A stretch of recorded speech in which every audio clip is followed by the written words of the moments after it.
Era empleado de Ferrocarriles Nacionales de México. Comencé a trabajar en esta empresa de manera fortuita. Antes de entrar al mundo de los viajes de ferrocarril, me dedicaba a trabajar como ayudante de cocina en un comedor industrial. Mis primeros años de juventud los dejé en estos trabajos. Con el paso de los años aspiraba a un mejor empleo que tuviese buenas prestaciones y un mejor salario.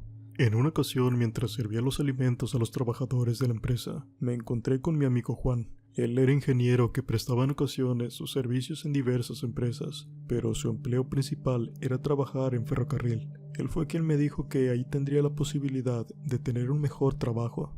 Además, el tren también ofrecía servicio de comedor, así que podría realizar la misma labor, con la diferencia de que aquí tendría que salir de viaje. Su propuesta era la que yo esperaba. Comenzamos con los trámites para conseguir este empleo. No era sencillo entrar a laborar a esta empresa, pero después de cierto tiempo logré ingresar como empleado del ferrocarril. Al principio mi puesto era de los más bajos, pero con el paso del tiempo fui subiendo, hasta que logré ser el conductor. Yo no era quien manejaba el tren. Mi trabajo consistía en que los trabajadores responsables de cada vagón llegaran a tiempo, realizaran su chequeo médico para saber si estaban en condiciones de viajar, revisar que los vagones estuviesen limpios, que los empleados portaran correctamente el uniforme, y entre otras cosas más. Otra de mis responsabilidades era que durante el trayecto todo estuviese en orden, así como tomar decisiones en situaciones extraordinarias. Los primeros años que logré conseguir el puesto de conductor los realicé sin ningún tipo de contratiempo. Por fortuna todo salió muy bien, a excepción de que hubo ocasiones en que los soldados realizaban operativos de revisión para saber si el tren traía droga oculta. Cuando se hacían este tipo de acciones, se detenía el tren sin previo aviso. Los soldados se subían con perros entrenados para que olfatearan cada uno de los vagones. Como responsable del viaje, cualquier situación anormal era remitida a mí. Solo hubo una ocasión en que los soldados encontraron droga oculta en el techo del vagón. Nunca se supo quién había sido el responsable. Pude resolver la situación. Viajé durante muchos años a Mexicali, Manzanillo, Ciudad de México, Nogales. Esos fueron los destinos a los que nos dirigíamos cada vez. Los viajes largos solo eran dos, a Mexicali y a Nogales, durante casi una semana fuera, ya que eran 2 días para llegar a uno de esos lugares, un día para descansar y los otros 2 días de regreso. Llevaba más o menos 5 años laborando en este puesto, cuando sucedió una tragedia. Recuerdo que aquella vez en el tren que íbamos hacia Mexicali, en ese tiempo era temporada de lluvia. Desde que llegamos a la estación del ferrocarril en Guadalajara, estaba lloviendo. No muy fuerte, pero era una lluvia persistente que parecía que no se iba a terminar. Salimos de la ciudad a las 9 en punto, con la lluvia como pasajera, porque todo el camino no cesó. No representó ningún problema durante el trayecto.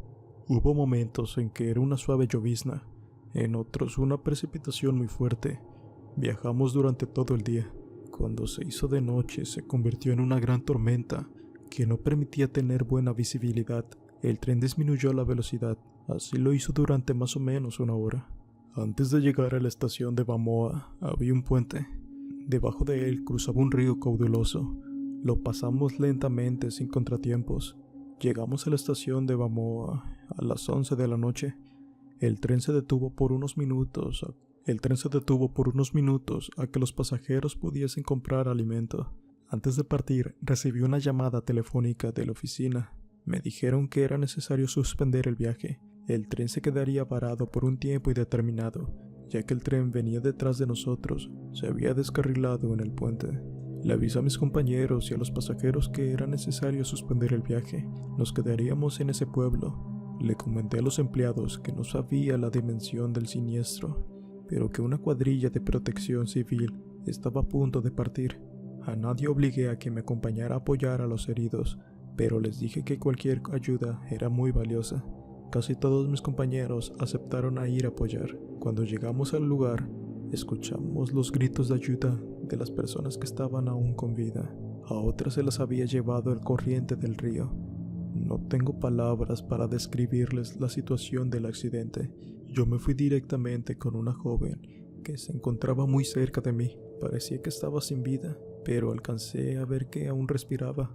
La cargué para llevarla lejos del raudal del agua fría, pero lamentablemente No alcancé a que le dieran los primeros auxilios. Antes de llegar con los paramédicos, ella partió al otro mundo. Apenas la había conocido, pero ver cómo cambió su rostro ensangrentado a uno pálido fue muy triste. La deposité al lado de los demás cadáveres, porque estuvimos apoyando a los heridos y moviendo a los que estaban muertos en el mismo lugar, para que la corriente del río no se los llevara. Fue la noche más larga y más amarga de toda mi vida. Hubo un momento en el que el cansancio me venció. Habían acondicionado en una de las casas de poblado como un lugar emergente. Cuando me sentí muy cansado, me acomodé en un tapete que estaba en el piso.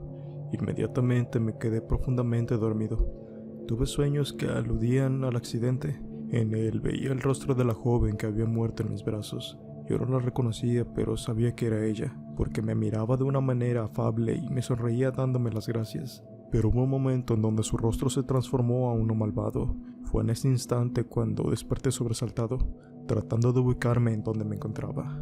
Volví a la realidad al escuchar los gritos de la gente. Ya había amanecido cuando terminamos con las labores del rescate. No fue posible rescatar a todos. Lo más probable es que muchos de los cadáveres se los llevó el río. El apoyo fue por varios días. A todos los que íbamos en el tren nos dijeron que sería probable continuar hasta que disminuyera la lluvia y que los ríos bajaran un poco su corriente caudalosa, por lo que nos quedamos estacionados en el lugar. Por fortuna, los mismos pobladores nos apoyaban con comida y agua. Ya en la noche nos sentábamos en las piedras cerca del río. Comenzaba a anochecer, cuando en eso noté que del otro lado del río había una mujer caminando entre la maleza. Le dije a mi compañero si la había visto.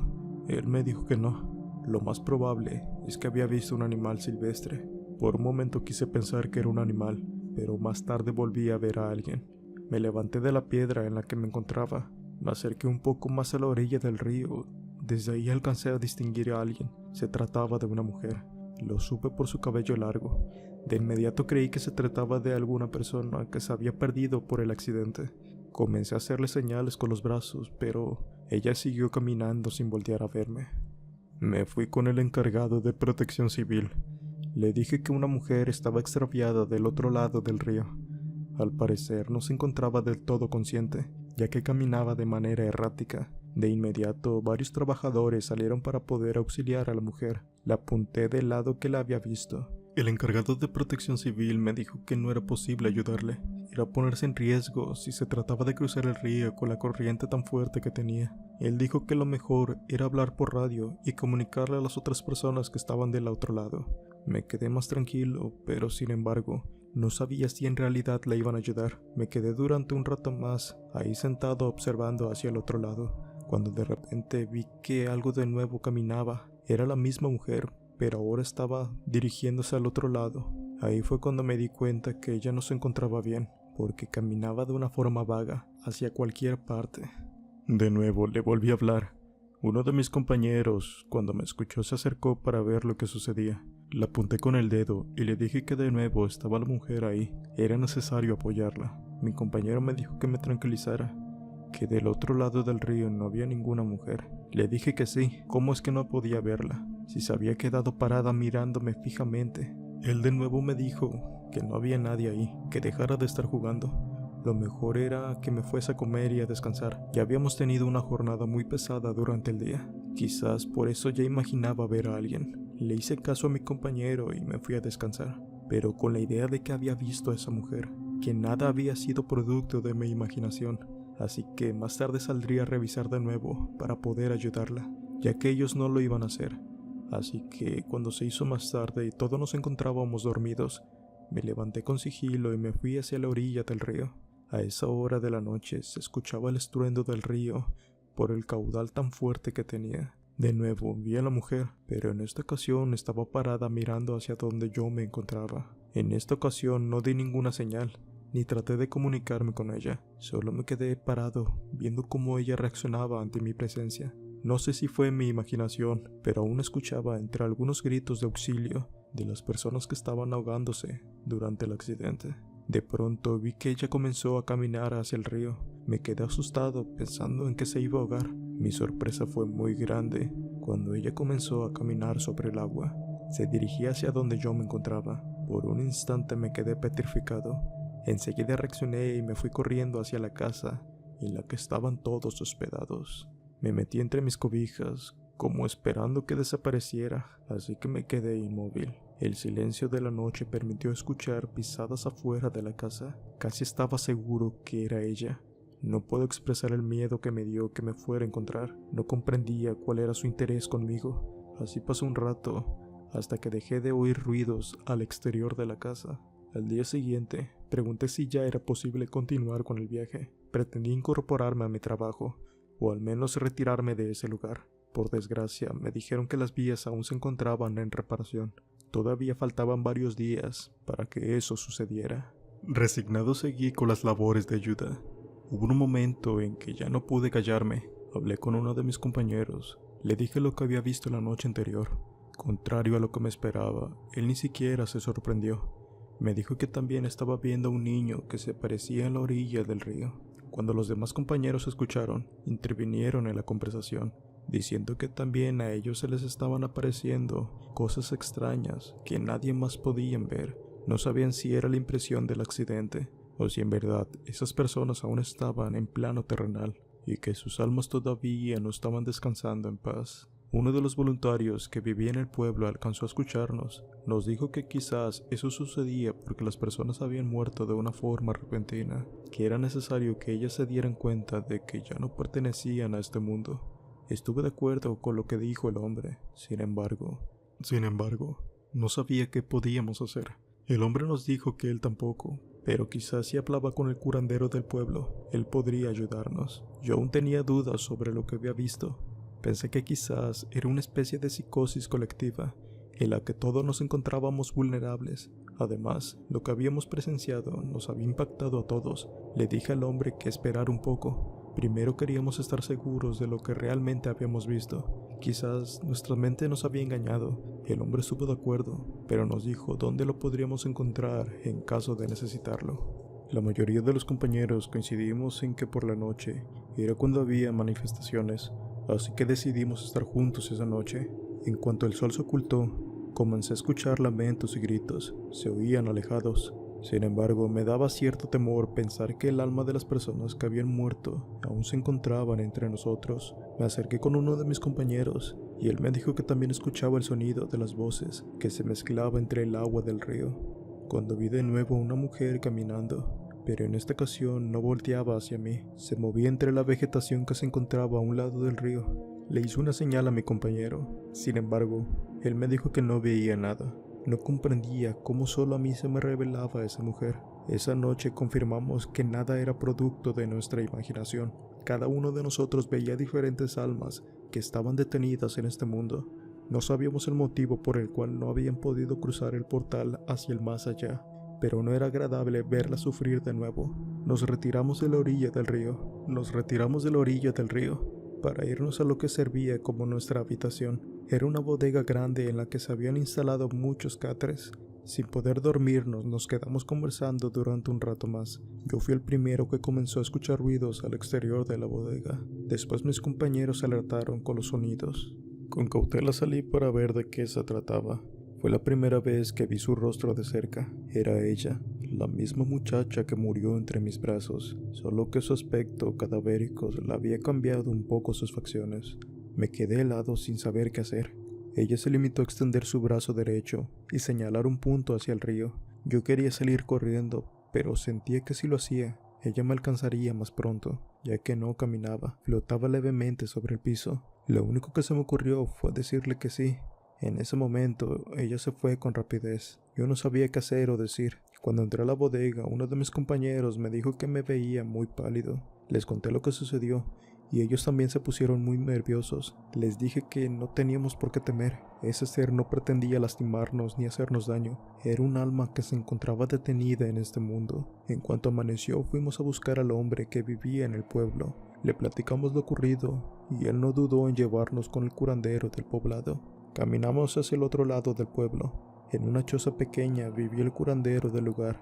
Era un hombre de baja estatura, sumamente bronceado por el sol. Ya era un hombre de muchos años y en cuanto nos vio, nos hizo una señal con su mano. de que nos detuviéramos. Nos dijo que no veníamos solos. Algunos seres que no pertenecían a este mundo estaban con nosotros, así que lo mejor era tomar distancia. Ahí fue cuando comprendí que el curandero sí sabía de los espíritus. Nos detuvimos sin saber qué hacer. Él se fue acercando poco a poco hacia nosotros. Llevaba consigo en su mano una veladora encendida y en la otra un ramo de hierbas. Nos hizo una señal para que nos quedáramos parados. Él caminó hacia enfrente y nos dio una señal para que avanzáramos detrás de él. Se dirigió directo al río. El curandero se remangó sus pantalones y metió sus pies desnudos al agua.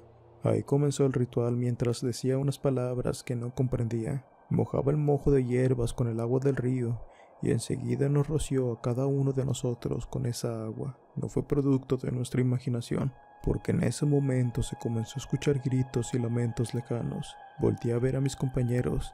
Al parecer ellos también lo escucharon, porque en sus facciones estaban todos aterrados. Después de que el hombre terminó, salió del río. Nos dijo que esperaba que las almas de los muertos pudiesen descansar, pero que era necesario de que cada uno de nosotros recordara qué fue lo que hablamos con las personas que alcanzamos a sacar del río antes de morir o ya muertos, porque aunque un ser humano esté muerto, lo último que muere es su sentido del oído, y si le habíamos prometido algo, lo más seguro es que estuviesen esperando a que en verdad se cumpliera, ya que ellos no tenían la corporeidad de hacerlo. En ese momento traté de recordar lo que le dije a la muchacha cuando murió en mis brazos, ya que yo la ayudaría en todo lo que necesitara e iba a estar todo bien. Me acerqué con el hombre y le pregunté si acaso la mujer intentaba decirme algo. Él me dijo que sí.